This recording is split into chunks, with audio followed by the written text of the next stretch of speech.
Olá, novamente, vamos ver então a resposta da questão que eu deixei para você pensar. Então vamos lá. Então eu pedi para que você analisasse essas três afirmações e a resposta correta é a resposta D, apenas 1 e 2 estão corretas. Ou seja, a validade interna, a validade interna dos resultados de uma pesquisa leva sim em consideração a relação causa e efeito, é isso que nós vimos, é o que conceitua prontamente o que é validade interna. E a 2, as hipóteses de uma pesquisa são as respostas prováveis à pergunta formulada. Ok? Quando eu disse na 3, entrevistas em profundidade são utilizadas na pesquisa quantitativa, é incorreta porque esse tipo de técnica é utilizada na pesquisa qualitativa. Ok? Vamos lá. Bom, então eu havia dito a você que dentre todos os autores que de alguma forma tentaram mostrar, né, que a ciência econômica de alguma forma precisava de um outro tipo de observação da realidade, eu mostrei, né, por exemplo, nas tendências na investigação desta área, que existe um autor extremamente importante que foi, veja aí no slide, Catona, tá? Então, atualmente ela é estudada a partir das influências de Catona. Muito bem. No entanto, essa investigação na psicologia econômica, ela levou em consideração, vamos dizer assim, 3 tipos de perspectivas. Veja aí no slide. Primeira delas, perspectiva positivista. O que seria perspectiva positivista? Aquela que se apoia preferencialmente em dados empíricos. O que seria isso? A positivista ela vai trabalhar prontamente com experimentos. E, obviamente, quando a gente fala em experimentos, não quer dizer que eu vou trabalhar em laboratórios. Laboratórios são geralmente utilizados principalmente nas ciências ligadas à saúde, né? Isso não quer dizer que a ciência econômica, a psicologia econômica trabalha prontamente com laboratório, mas ela pode fazer sim experimentos. Então, a partir do momento em que o pesquisador opta por experimentos, nós podemos qualificar esse tipo de pesquisa como uma pesquisa de perspectiva positivista, ok? Outra perspectiva, veja aí no slide, que é a 2, é a behaviorista. A palavra behaviorismo vem do inglês, vem de behavior, que é comportamento, então ela poderia também ser entendida como uma perspectiva comportamentalista, tá? Que é a mesma coisa. Veja, inclusive, o conceito de behaviorista, né? Estudo do comportamento em vez de investigar processos mentais internos, né? Isso, inclusive, reporta os primeiros estudos dentro da psicologia, então os primeiros teóricos, as primeiras teorias que foram surgindo, elas surgiram a partir de observação de comportamentos visíveis, né? Então, de alguma forma, comportamentos que eu objetivamente emitia. Não interessava o que eu pensava, o que eu sentia, certo? Finalmente, a terceira perspectiva é a cognitiva, tá? Qual é, vamos dizer assim, o objetivo dessa perspectiva? Então, veja aí no slide. Estudo da percepção, do pensamento e da memória. Então, de alguma forma, né, as primeiras investigações dentro da área da psicologia econômica seguiram esses três tipos de perspectivas, ok? Eu vou voltar com você explicando prontamente essas perspectivas quando nós entrarmos nas principais teorias, ok, psicológicas. Bom, o viés empírico. Obviamente, ele, como nós vimos anteriormente, é o viés utilizado pela perspectiva positivista, né? E é muito importante, eu vou mostrar, inclusive, principais características desse viés empírico. Então, vamos lá. Veja. O viés empírico está associado aos propósitos da pesquisa em psicologia econômica, né? Principalmente nessa questão da previsão e controle. Então, a questão do empírico dentro da psicologia econômica, ela estava, de alguma forma, buscando esse tipo de mensuração, prevenir, né, a previsão, né, e o controle de agentes econômicos, por exemplo, tá? Alguns aspectos a serem destacados nesse viés, né? Contato com a sociologia econômica e a psicologia econômica. Então, essas primeiras investigações não só trabalharam com a área da psicologia, mas também com a questão da sociologia, né? 2, a psicologia econômica deveria ser utilizada para a formulação de políticas públicas. Hoje um tema muito atual, né, a questão das políticas públicas. Então, nesse início do desenvolvimento da psicologia econômica, né, de alguma forma, esses experimentos também tinham como objetivo trazerem, né, patamares para que fossem desenvolvidas de alguma forma políticas públicas, né, super importante. 3, no Brasil, a investigação do comportamento econômico recebeu um impulso com a elaboração da teoria da inflação inercial. No livro texto, né, nessa questão da inflação inercial, existem vários exemplos mostrando como o Brasil trabalhou com a inflação inercial. Só para você ter uma ideia agora, o que seria uma inflação inercial? Houve um momento na política econômica do Brasil em que as empresas, com medo, né, e por uma questão de segurança, eles aumentavam os preços sem cessar, certo? É o que a gente chama de inflação inercial. Né? E por que eles fizeram isso? Com medo de que, de alguma forma, os preços, se mantidos, eles não fossem ter o lucro estipulado, por exemplo, tá?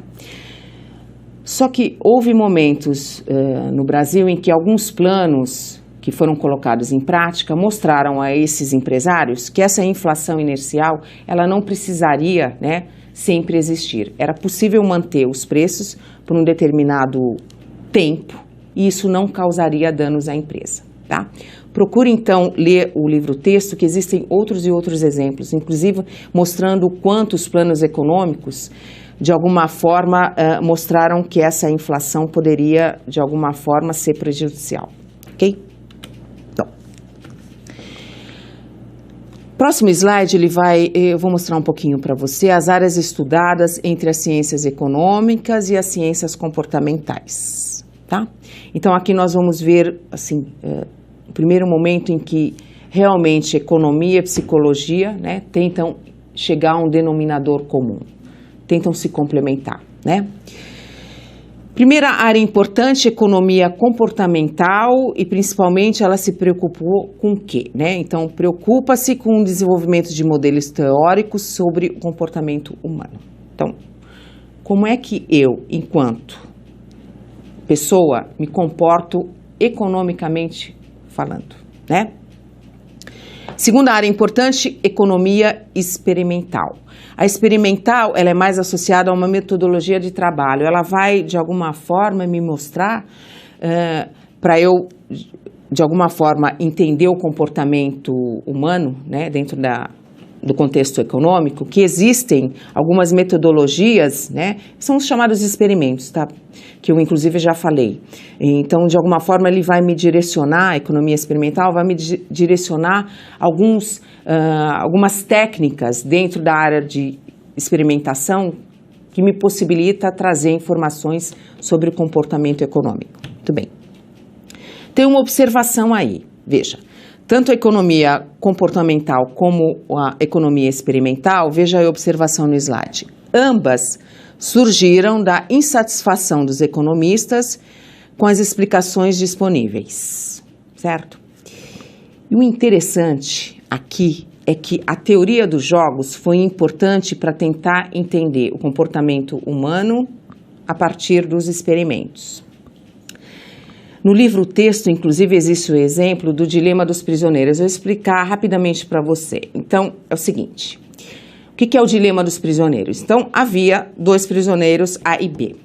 Então, o que fizeram com eles? Colocaram o prisioneiro A numa cela e o prisioneiro B em uma outra cela.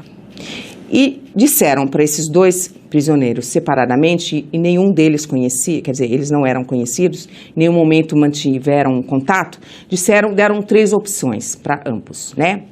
Então disseram o seguinte, se um prisioneiro confessar o crime e o outro ficar em silêncio, aquele que confessou fica livre e aquele que ficou em silêncio ficará na cadeia durante 10 anos. Essa foi a primeira opção.